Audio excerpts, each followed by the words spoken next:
Vous disposez du rapport de la Chambre régionale de la Cour des comptes qui porte sur les comptes de la ville de Nanterre de 2012 à 2018. Vous disposez également de la réponse que j'ai adressée à la Chambre. Ces deux documents sont liés. Ils donnent lieu à débat devant le Conseil municipal.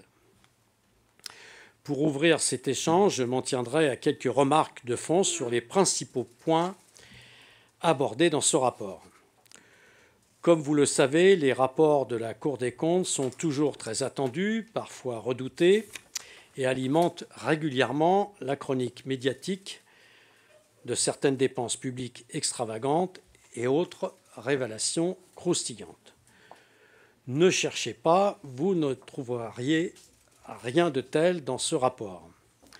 L'image générale qui s'en dégage est que Nanterre est une ville bien gérée, attractive, en développement, avec certes des signaux d'alarme et des motifs d'inquiétude qui rejoignent ceux que nous exprimons régulièrement dans cette Assemblée.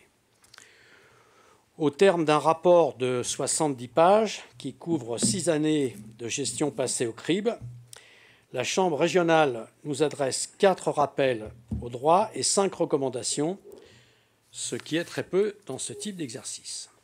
Bien évidemment, nous entendons nous conformer à ces rappels au droit. C'est d'ailleurs déjà fait en partie, et nous prendrons en compte ces recommandations chaque fois que nous les estimerons utiles à notre action au service de Nanterre. Je m'en tiendrai ici à 3 sujets largement développés dans le rapport et dans ma réponse. La première concerne l'évolution de la situation financière de la ville. La Cour des comptes le reconnaît clairement. Toutes les lois qui ont réformé les finances communales depuis près de 10 ans, tous les mécanismes nouveaux qui ont été mis en place depuis 2012, en particulier les péréquations, sont défavorables à Nanterre et ont affaibli Nanterre. C'est là une question majeure qui détermine notre capacité à agir et à répondre aux attentes de la population. Le constat de la Chambre régionale s'appuie sur plusieurs observations, en particulier sur les comparaisons des contributions des communes qui composent l'intercommunalité dont nous faisons partie. Le rapport compare ainsi les contributions de Nanterre et Neuilly. Ce n'est pas nous qui avons choisi cette approche. Ce sont les magistrats de la Cour des comptes qui ont travaillé sur ce sujet pendant près d'1 an. Et qu'ont-ils découvert? Je cite le rapport. Entre 2015 et 2018, la contribution de Nanterre au fonds de péréquation intercommunale a progressé de 107 € par habitant contre 25 € par habitant à Neuilly. Nous avions donc raison de dénoncer cette injustice flagrante et nous continuerons de le faire. Autre exemple tout aussi intéressant, c'est ce que le rapport appelle la situation atypique de Nanterre au sein de l'établissement public territorial Paris-Ouest de la Défense. Je cite le rapport. Le niveau élevé du potentiel fiscal et du revenu par habitant des communes de l'établissement public territorial a pour conséquence d'augmenter la contribution de Nanterre au fonds de péréquation intercommunale. À ce propos, la Chambre rappelle que notre conseil municipal s'était prononcé contre le découpage intercommunal qui nous a été imposé par l'État en 2016, et tout ce que nous redoutions alors compte tenu des disparités sociales flagrantes entre les villes de Polt s'est malheureusement vérifié. Certes, le rapport indique à plusieurs reprises que la ville de Nanterre dispose de ressources fiscales au-dessus de la moyenne départementale et nationale. Mais sa conclusion est que les dispositifs de péréquation ont atteint des niveaux qui dépassent ce que la ville peut supporter et ont appauvri la ville de Nanterre dans sa capacité d'agir. Cette situation inquiète la Cour des comptes, tout comme elle nous inquiète. Car si aux péréquations on ajoute la baisse ininterrompue des dotations de l'État, alors on comprend pourquoi la situation financière de la ville s'est fragilisée, comme le souligne le rapport. Et les réformes les plus récentes, notamment la suppression de la taxe d'habitation, vont encore aggraver les choses dans la mesure où c'est un levier fiscal majeur qui est retiré à la commune. Notons également que si le rapport mentionne un niveau élevé de dépenses de la commune, soit 2 771 € par habitant, c'est pour souligner que ces dépenses sont justifiées. Je cite le rapport.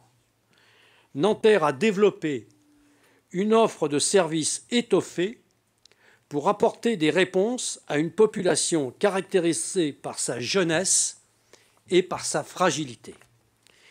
Eh bien, lire cela dans un rapport d'une juridiction comme la Cour des comptes, franchement, c'est une reconnaissance dont nous pouvons être fiers.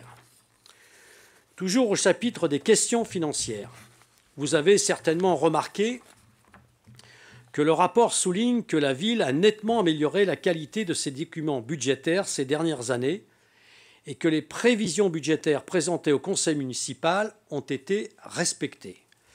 C'est le résultat d'un travail sérieux et je tiens à remercier la direction des finances et l'ensemble des directions de service, ainsi que l'élu qui a assumé les finances lors du précédent mandat. Le deuxième sujet largement développé dans le rapport concerne l'aménagement de la ville. Sur ce point, nous nous réjouissons de voir que la Chambre régionale considère que les choix qui ont été les nôtres ces dernières années atteignent leurs objectifs.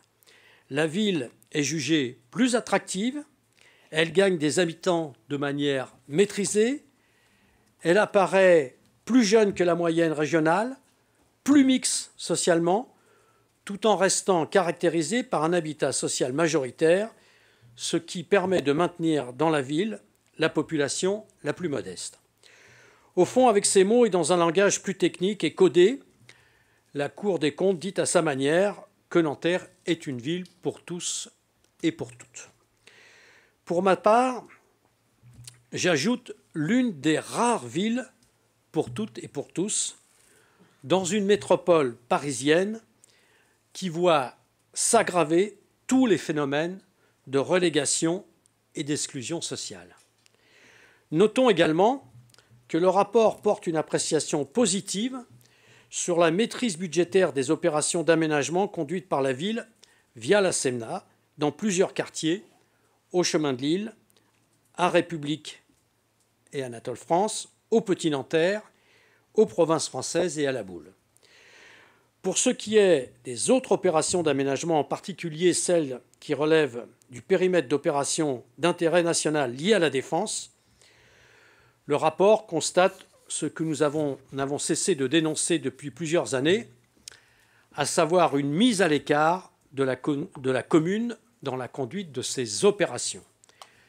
La loi de 2016 réformant les PADESA pour le soustraire à la tutelle de l'État aurait dû redonner à Nanterre la maîtrise de son aménagement sur l'ensemble de son territoire comme nous le demandions et comme cela avait d'ailleurs été prévu lors des premiers échanges avec le gouvernement de Manuel Valls.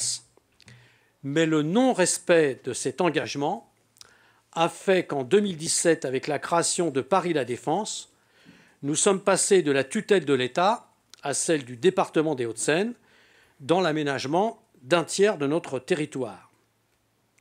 Le rapport de la Cour des comptes reprend ce constat et indique à ce propos, je cite, « La commune est marginalisée au sein du conseil d'administration de Paris La Défense ».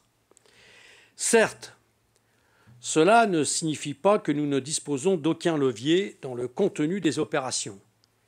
Et croyez bien que dans notre relation avec Paris La Défense, que nous voulons à la fois exigeante et constructive, nous nous attachons à faire prévaloir les intérêts de Nanterre en toutes circonstances. Mais le fait est qu'il serait beaucoup plus juste et efficace de restituer à Nanterre l'ensemble de son aménagement, et le constat de la Cour des comptes sur celle que nous menons montre que nous sommes capables de le faire. Le troisième point que je veux traiter dans cette introduction concerne les observations du rapport sur le cabinet du maire. Sur ce point, je veux être tout à fait précis. Concernant le nombre de collaborateurs de cabinet, c'est-à-dire ceux dont le statut est fixé par la loi du 16 décembre 1987, notre strate démographique nous prévoit d'en avoir 4 et nous en avons 4. La loi est donc respectée et l'erreur relevée par le rapport a été corrigée. Concernant les collaborateurs des groupes qui sont actuellement au nombre de 3, le rapport nous rappelle que leur existence juridique n'est possible que pour les villes de 100 000 habitants et plus. Étant très proche de ce seuil, nous avions anticipé cette évolution en créant ces postes. Nous souhaitons toutefois nous conformer à la loi. C'est la raison pour laquelle, après en avoir débattu avec les groupes de l'opposition, nous avons adopté au dernier Conseil une délibération demandant le surclassement démographique de Nanterre, conformément aux dispositions sur les communes qui ont des quartiers prioritaires politiques de la ville. Si cette demande est acceptée par le préfet, je ne vois pas de raison pour qu'il en soit autrement, Nanterre aura le seuil requis pour recruter des collaborateurs, mis à la disposition des groupes d'élus de la majorité comme de l'opposition. Au prochain conseil municipal de décembre, je vous proposerai une délibération pour créer ces postes. Là encore, nous nous conformerons à la loi. Évidemment, je le ferai au conseil municipal de décembre si le préfet, d'ici là, a répondu à notre demande. Enfin, s'agissant des chargés de mission qui sont au nombre de 4 et qui n'ont pas le statut de collaborateur de cabinet, nous contestons l'interprétation de la Chambre régionale qui ne juge pas ici de la légalité de ces postes, mais de leur bien-fondé. Nanterre n'est pas la seule collectivité à faire l'objet de ce type d'observation. La ville de Paris, la région Île-de-France et bien d'autres communes ont été ou sont confrontées à cette situation. Je veux donc le dire très clairement, ces 4 chargés de mission n'ont rien de fictif. Ce sont des emplois réels dont l'activité correspond à un besoin majeur de la commune pour son fonctionnement et dans sa relation aux habitants. Pour restituer le travail effectué par ces chargés de mission durant le dernier mandat, j'évoquerai notamment les 172 réponses du maire et des élus aux questions orales posées par les élus de l'opposition, la rédaction des 285 communiqués de presse et de 370 discours et interventions publiques, la rédaction de plusieurs dizaines d'éditoriaux de textes pour les documents de communication des services municipaux, la préparation de 20 à 30 événements publics de la ville chaque année, l'accompagnement des élus dans les rencontres avec les associations, les habitants, les entreprises, les institutions et les partenaires de la ville. Ce travail est indispensable au bon fonctionnement de notre collectivité. Il ne saurait être remis en cause. J'observe d'ailleurs que cette situation existe à Nanterre depuis plus de 20 ans et n'a jamais donné lieu à la moindre remarque, ni du contrôle de légalité, ni des rapports précédents de la Cour des comptes. Mais là encore, pour clarifier la situation, ces 4 postes ont été rattachés budgétairement aux directions concernées par leur domaine d'intervention afin de les distinguer des collaborateurs du cabinet. Telles sont, chers collègues, les remarques que je souhaitais vous faire pour ouvrir ce débat. Je veux encore remercier l'ensemble des services de la ville qui ont facilité le travail des fonctionnaires de la Chambre régionale des comptes, et particulièrement la directrice générale, Anne Delacqui, en répondant à leurs sollicitations et en mettant à leur disposition un volume impressionnant de documents. Merci.